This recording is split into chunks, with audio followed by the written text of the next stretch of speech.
あんた、牛尾ちゃんの葬儀におったチカップのसीता पोगे। Trust me guys, this anime is very amazing. दोस्तों, summer time rendering एक mystery time loop anime है जो 2022 में रिलीज हुआ था। यस, उस साल जब लोग ताताकाए, I have no enemies and oh my God she is literally me type animes के पीछे पागल थे। पर उसी बीच समर टाइम रेंडरिंग आया और चला गया एंड लोगों को पता भी नहीं चला। All thanks to our Disney चैन, जिसने इस एनिमे को ऑलमोस्ट सभी कंट्रीज में ब्लॉक कर रखा था या डिज्नी जेल कर रखा था। आई विश की काश इस एनिमे को क्रंची रोल उठाती और उसको काइजू नंबर 8 जैसा प्रमोट करती। Like you know, as a company you have fucked up. जब मैं एनिमे की इंडस्ट्री की सबसे करप्ट कंपनी की तारीफ कर रहा हूँ तुम्हारे कंपैरिजन में। खैर दोस्तों, आज मैं यहाँ पे डिज्नी की बिजिंग करने नहीं आया हूँ। Let's talk about magical mystery summer time rendering. तो इस एनिमे का प्लॉट ये है कि अजीरो शिंपे एक बंदा है जो हितोगाशिमा आइलैंड पे रहता है। और गाइस, ये आइलैंड जापान में एक रियल आइलैंड है, not a imaginary one like your wife. खैर, शिंपे के पेरेंट्स एक दिन टैब बोल जाते हैं, जिसकी वजह से वो बन जाता है एनिमे प्रोटैगनिस्ट। ये एनिमे प्रोटैगनिस्ट बनने के लिए पेरेंट्स का बनना जरूरी है क्या? खैर, शिंपे को कोफुने फैमिली अडॉप्ट कर लेती है एंड शिंपे को मिलती हैं 2 स्टेप सिस्टर्स। पर पढ़ाई करने के लिए वो टोक्यो चला जाता है और इतने में उसकी स्टेप सिस्टर उशियो डूब के मर जाती है। जब वो आइलैंड आता है फ्यूनरल अटेंड करने के लिए, तो उसे पता लगता है कि उसके स्टेप सिस्टर के गले पे हाथ के निशान थे। Guys, it's conspiracy time.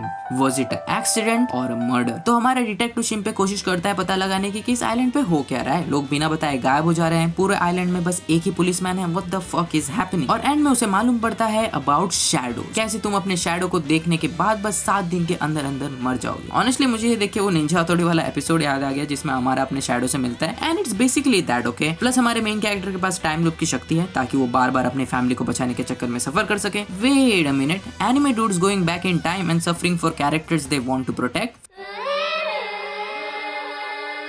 अब इसका प्लॉट सुन के तुमको लग रहा होगा कि एनिमे बहुत ज्यादा सीरियस होगा, पर एक्चुअली में स्टार्टिंग में तुमको इसमें बहुत ज्यादा फैन सर्विस देखने मिलेगी एंड कभी कभी तो कुछ ज्यादा ही फैन सर्विस देखने मिलेगी। But hey, I am not complaining, okay. I like watching anime girls and in fact ये सारे सीन्स प्लॉट के लिए बहुत ज्यादा जरूरी है। लाइक बात मानो मेरी, इसके अंडरवेयर का colour is very important for the plot and I am not even kidding. Okay, मैं ऑनेस्टली तुमको बोलूँ तो ये एनिमे स्टार्टिंग में जब तुम देखोगे तो तुमको लगेगा कि थोड़ा फैन सर्विस ज्यादा है, पर आगे चल के सब नॉर्मल हो जाता है। सैडली मेरा मतलब है, this is just a scheme to get weebs attention. इस शो के क्रिएटर्स को पता था कि जब हम इंपॉर्टेंट इवेंट्स एक्सप्लेन करते होंगे तो तब वीप जनता काफी बोर हो रही होगी। तो हम एक काम करते हैं, हम इंपॉर्टेंट इवेंट्स एक्सप्लेन करते हैं while the characters are bathing. I know right, absolute cinema. But इस एनिमे को स्पेशल इसका फैन सर्विस नहीं बल्कि यूनिक कैरेक्टर्स बनाते हैं। Like never in my life I thought I needed a waifu with a hammer to smash me. Wait, that's just फुतानारी। खैर, इस एनिमे में मेरा फेवरेट कैरेक्टर है main character. I know guys, I am very unique. पर दोस्तों, शिंपे सच में एक बहुत ज्यादा स्मार्ट ह्यूमन कैरेक्टर है। उसका मेन मोटो ऐसा है जो कि किसी की भी लाइफ सुधार सकता है। यानी किसी भी सिचुएशन में इमोशनली मत सोचो, जस्ट स्टेप बैक और इस सिचुएशन को 3rd पर्सन पर्सपेक्टिव से देखो, इमोशनली नहीं। क्या मार चौध रहा है सच्ची में? अब ये बहुत अच्छा लेसन है to last good in bad. नहीं, पर जोक्स असाइड, सीरियसली ये बहुत रियलिस्टिक मोटो है। शोनेन एनिमे जैसा मोटो नहीं कि दाते भाइयो बिलीव इट। लाइक तुम्हारे कहने का मतलब है कि अगर मेरे सामने जंगल में शेर आ जाए तो I should just believe it कि मैं उसको हरा दूंगा। इस मोटो से बस एक ही चीज अचीव हो सकती है, वो है मोक्ष। नो डिसरिस्पेक्ट टू नारुतो, पर रियल लाइफ के हिसाब से सोचो तो शिंपे का मोटो बेटर है। और शिंपे ह्यूमन लेवल पे स्मार्ट है, पर विलन्स भी उससे ज्यादा पीछे नहीं है, जिसकी वजह से ये एनिमे इंटरेस्टिंग बना रहता है एंड तक, क्योंकि दोनों पार्टी में ज्यादा डिफरेंस नहीं होता है। Unlike animes like classroom of the elite, जहां पर मेन कैरेक्टर पे इंटेलिजेंस है गॉड लेवल की और बाकी कैरेक्टर्स में है 10 साल के बच्चे की। खैर, 10 साल से याद है दोस्तों, तुम लोगों को बचपन में बेन 10 में 4 आर्म एलियन तो याद हो गए। Yes, this is him now. We got 4 arms as an anime villain before GTA 6। खैर, इस एनिमे में भी GTA की तरह कैरेक्टर्स कुछ ज्यादा ही वियर्ड रियलिस्टिक फेसेस बनाते हैं। Like this is my face when I am watching my homework folder and someone walks in. नहीं, पर सीरियसली कभी कभी इन फेसेस को देख के मेरी बढ़ जाती है। और ऐसा इसलिए है क्योंकि प्लॉट ट्विस्ट, ये एनिमे एक्चुअली में एक हॉरर एनिमे है। मिस्ट्री तो बहाना था, हमें तो तुम्हें हॉरर दिखाना था। ऐसा इस शो के ऑथर ने कहा है क्योंकि according to him he was inspired by Japanese horror TV show to write summer time rendering. And दोस्तों, ये हॉरर एलिमेंट तुम्हें इस शो में दिखेगा, शो के क्रूशियल मोमेंट से लेके शो की एंडिंग तक। अब तुम लोग सोच रहे होगे कि अगर ये एनिमे इतना अच्छा है, स्टोरी इतनी अच्छी है, कैरेक्टर्स अच्छे हैं, हॉरर और सुपरनैचुरल एलिमेंट्स हैं, then why is this show underrated? अब मुझे नहीं पता कि मुझे इस शो को अंडररेटेड बोलना चाहिए कि नहीं, but it's definitely under popular all thanks to this नी। लाइक मैं खुद इसको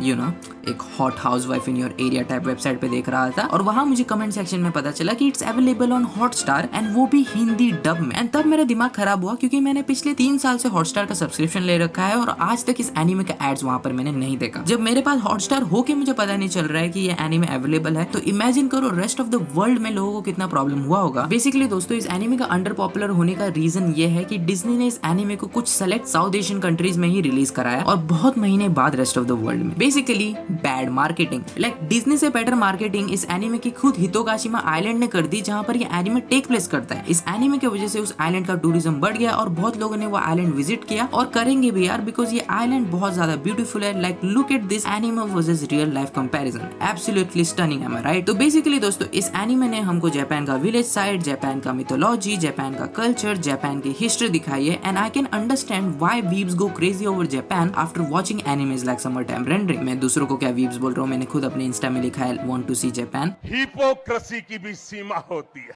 no but seriously guys, I love this anime even though इसकी एंडिंग थोड़ी प्लॉट होल से भरी है, पर 95% ऑफ एनीमे स्टिल डिलीवर्स। तो मैं तो बोलूंगा अभी जाके देखो अगर तुमने मिस किया है ये psychological thriller mystery anime summer time rendering. खैर अब नॉन स्पॉइलर रिव्यू खत्म हो गया, अब मैं थोड़े स्पॉयलर्स की बात करने जा रहा हूँ। तो अगर तुमने ये एनीमे नहीं देखा है then you can click off. पहले उससे पहले सब्सक्राइब का बटन जरूर दबा देना, वरना तुम्हारी मुलाकात तुम्हारे शैडो से हो जाएगी। खैर बकचोदी असाइड, सबसे पहले मैं बात करता हूँ मियो के कन्फेशन की, क्योंकि our bro Shinpei literally pulled a Subaru on her and said ये सीन बहुत ज्यादा फनी था। बट एनीवे मुझे पता है कि मियो को तोकी को भी पसंद करती है एंड सो भी पसंद करता है। बेसिकली पूरी हिशिगाता फैमिली ही मियो के पीछे पड़ी है and I mean I am not blaming them, Mio is you know. Ladies and gentlemen, we got him.